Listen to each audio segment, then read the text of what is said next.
Hello, it's Phillip Taylor speaking from Richmond Green Chambers in London. Today I'm looking at a book which comes to us from the Legal Action Group.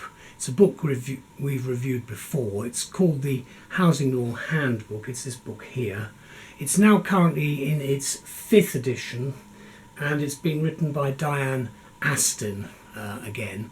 It's a very substantial work and extremely helpful for anybody who's involved in housing litigation. The Legal Action Group, of course, is well known to many people. They provide us with a tremendous amount of excellent works to assist with the work we do in court, and you will probably find most of their books in the courts because they are referred to quite heavily. Now, the title we've given this review, and it's written by my wife Elizabeth, is As the Cost of Living Crisis Looms Larger, Housing Law Handbook becomes an imperative for housing lawyers. And that's exactly what we've got. Let's look at the book. It's a paperback. You can see where it is. It's a big book. Each time I look at it, it expands more. You can see the side, then you can see the back. This is the Legal Action Group, 50 years, 1972 to 2022. This book has got a very substantial index at the back, which you can see. The index is by paragraph numbering. Then you've got the basic text, and if I go to the front of the book, you can see the front page there. Then you can see all the details.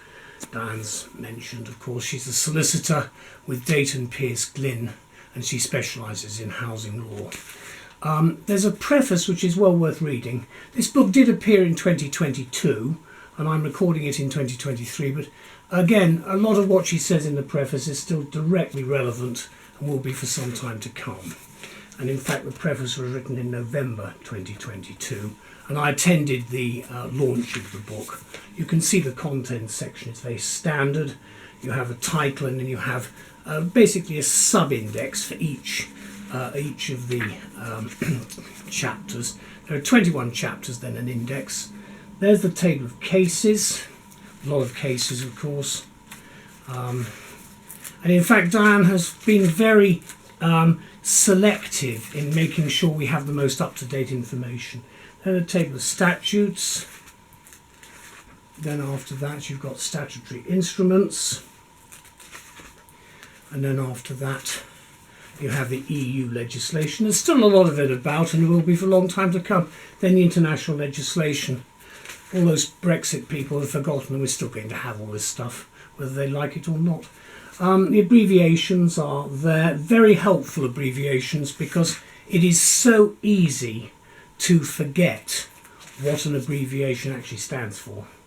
And so if you've got a problem, you can go there and you can find it very quickly. Then you can see the structure of the book. Here, chapter 1, it's actually occupiers' rights, basic principles, and you can see how it's structured. You have a mini index, so you should be able to find things very quickly.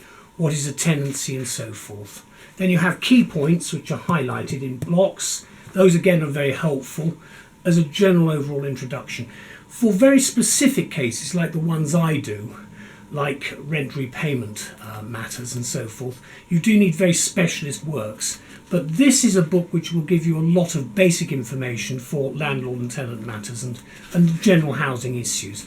Then you can see how the structure of the book goes. You've got the paragraph numbering and you've got footnotes on the bottom. Not that many, there are quite a few going through. You can see as I go through the book, again, key points, and then you've got the footnotes and everything else.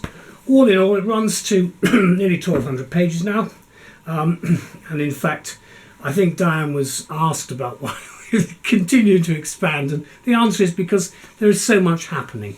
Anyway, what do we say about the book? We say there can scarcely be a housing lawyer in England and Wales who does not have a copy of Housing Law Handbook. It's first published in 2008, so it's been around a while now, and it's well known and highly regarded as a work of reference by a dedicated author, Diane Astin. She really puts a tremendous amount of effort into this, and we're very grateful to her, and a big thank you to her for this. She's obviously, her book has rapidly acquired a reputation for its authority, its reliability, and its practicality. And in fact, I echo that because in the most recent cases I've had, I've actually wanted to use this as a very quick reference when I've been looking at something that's actually quite technical, and there were some very, very detailed arguments about specific cases and specific rules. Certainly, of course, this book, the handbook, has become a necessity for those who grapple with the complexities of what is often a bewildering and essentially sensitive area of law. And it's dealing with, of course, housing and homelessness. Now, of course, the handbook has emerged in a new and updated 5th edition, which references the almost seismic events which have impacted on housing issues, within which, as the author reminds us, recent events have wrought certain profound changes. First, of course, there was Brexit, and then the impact of global warming, and then, of course, COVID-19, the pandemic. And, of course, most recently we've had the tragedies and economic uncertainties caused by the Russian invasion of Ukraine, that is the war in Europe, which has now been going for a year and doesn't seem to be ending. Such has been the impact of these events that fundamentally incomes have fallen, and I think that's a very straightforward statement, whilst prices, of course, and the cost of housing have relentlessly increased, including, of course, tenancy fees. The author points out that, quote, although the levels of poverty in the United Kingdom have worsened in recent years, the main provisions of housing law have not changed significantly in 30 years. Interesting point.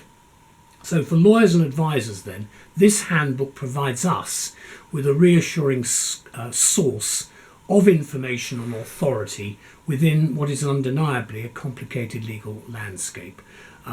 Therefore, what we look at with the handbook's 21 information-rich chapters, they include the areas that we would all be specifically looking for, such as occupiers' rights, the basic principles, unlawful eviction and harassment by landlords, which is a big area, disrepair and housing conditions, action by occupiers and local authorities, and of course much more. And there are at least 7 chapters which cover homelessness, social housing and community care. And they, of course, are very relevant, again, depending on which end of the spectrum you'll be. Normally you may well be defending. And I say that because obviously that's really where I think the book does come into its own with that. The final chapter on civil proceedings, which includes 2 appendices right at the back, deals with such areas as the CPR, the Civil Procedure Rules, and costs, as well as the, quote, usual steps in a civil claim, which I think will be helpful because the one thing that always is noticeable about any of the litigation is how confused the parties are, and quite often they're terrified, and you can understand that often they don't see a lawyer until too late, by which time a lot of things have happened which might have been avoided. I wish they would talk more and stop issuing claims. It would make life a lot easier for everybody if there was more mediation, but alas, that does not happen in many cases.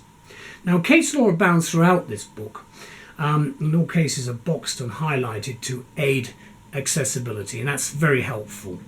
And of course, in this updated edition, recent judgments and key legislation are discussed, and they include the Domestic Abuse Act of 2021, the Tenant Fees Act of 2019, and the Homes Fitness for Human Habitation Act of 2018, because it's been a few years since Diane's last edition. And as a formidable reference resource, we think that the handbook is reassuringly written in a user-friendly way, very much like the LAG publications, in keeping with the traditions of LAG, which started 50 years ago when I started at the bar, almost, give or take a little bit of time.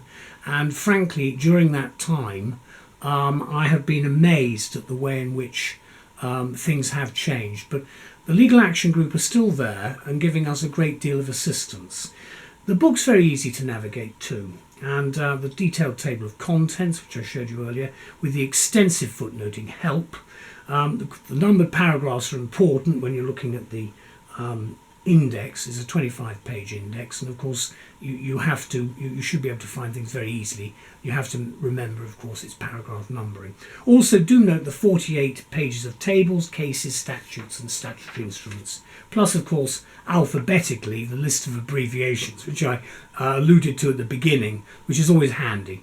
Now let me conclude by saying that for all busy lawyers and advisors dealing with the often daunting complexities of housing law, this book is an essential purchase, I think, for you.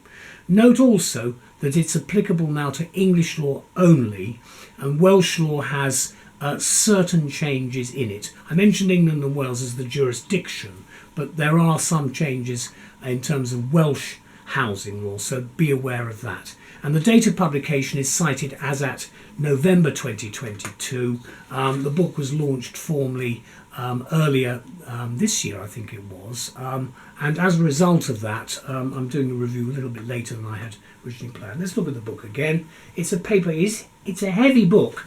When I took it to court recently, I noticed how heavy it was in my bag. Let's just open it in the middle. Here we go. You've got some examples there. There's an example of a case. You can probably see it. The case is Hambrook and Pembrokeshire County Council. You can see it's highlighted, so you can actually see what's being talked about. And again, you've got Greenwich, London Borough Council and Chewett, which is their well-known case. And again, this is just defending possession claims. If I go to the back, which I mentioned in the review, you do have some useful additional chapters. One is on civil proceedings, which I do think will be helpful, because this book is actually quite useful for many people who find themselves having to go to court. That's the actual chapter. Find themselves actually going to court and don't really know what is going on. So that will be of help. What I like about the book is it's actually not an expensive book to buy either. So thank you very much to Diane and to the Legal Action Group, and congratulations on your 50th anniversary, which was in fact last year because I'm recording this in 2023. But thank you to all. Bye-bye.